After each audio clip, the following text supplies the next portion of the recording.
Hey, what's up everybody? The Fish Tank Guy here, and today I'm going through the sump assembly process for the 20-gallon long aquarium sump that I am building. Now today I'm going to take you through how to plan out your chambers and how to silicone your glass baffles into place. First off, I'd like to mention that a lot of this is dependent on the equipment that you choose to buy. As you see here, I have my protein skimmer in my first chamber. And this was a big part of why I chose the height of my glass baffles, along with how large my first chamber is going to be. Because this protein skimmer is said to operate best in about 7 inches of water, that is how high my glass baffles are. And based on their placement, the water level in most of the sump will be at about 7 inches, except for the third chamber, it will be a little lower. Now, in terms of your first chamber here, I want to make sure that I have enough room to move my protein sump around if needed, and also enough room to take it out. So I don't want to have the sump baffles too close to this protein skimmer, and that is why I chose over here a little bit. As you can see, I'm going to remove this now. All right, and as you can see, I have the pieces of wood in place and the clamps. Now the reason behind this is because it makes it easier to hold your glass baffles flush against these pieces of wood so you can silicone them in without having to worry about the glass baffle moving from side to side and things like that.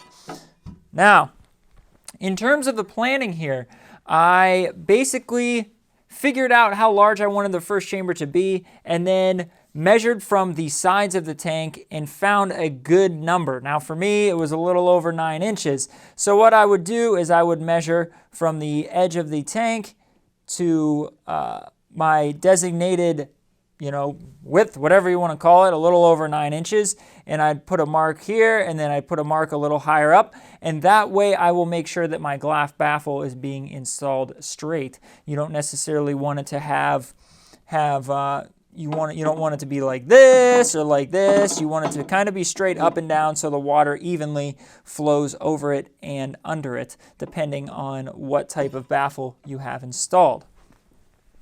So now that we have that in place, I will move on to the silicone process. Now, the first step in the siliconing process is opening your tube of silicone. So essentially what you'll want to do is cut the tip off of the nozzle here at roughly a 45-degree angle. I just used a pair of sharp scissors, and you'll need to find some sort of object to pierce the foil that keeps the container sealed on the inside. I used an old, I don't know, it's some sort of tie down or something for something. All right, pops right in there. Okay, and you put that aside, and now you install the silicone tube onto your caulking gun, essentially by pulling this back,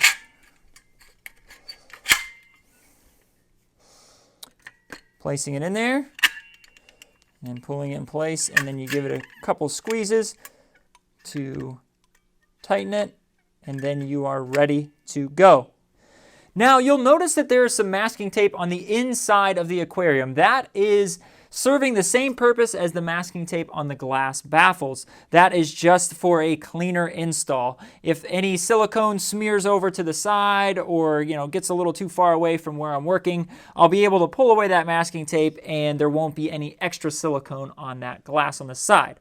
Now for this particular build, I'm going with a very simple approach. 3 glass baffles, and that first glass baffle between the first and second chamber is going to be raised off of the floor of the aquarium. That is why you'll see a piece of scrap wood down here, because I'm going to be setting the glass baffle on that for the silicone process. So essentially here, after I put it in place, you can see that it's going to be off of the bottom of the aquarium, and there's a nice little gap next to the masking tape and the glass baffle itself so the silicone can adhere to the glass. Now I'm going to do my best to not obscure the view and also silicone at the same time, so bear with me and I'm going to take a crack at it.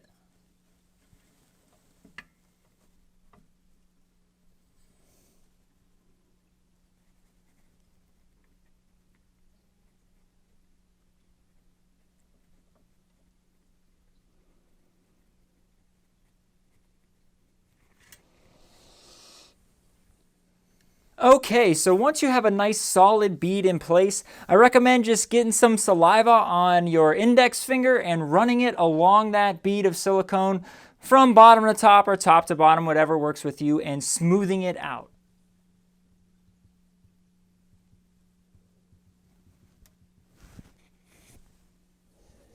Now, I actually didn't need to lay down quite as much silicone as I did, but it was easy enough to smooth out and wipe away.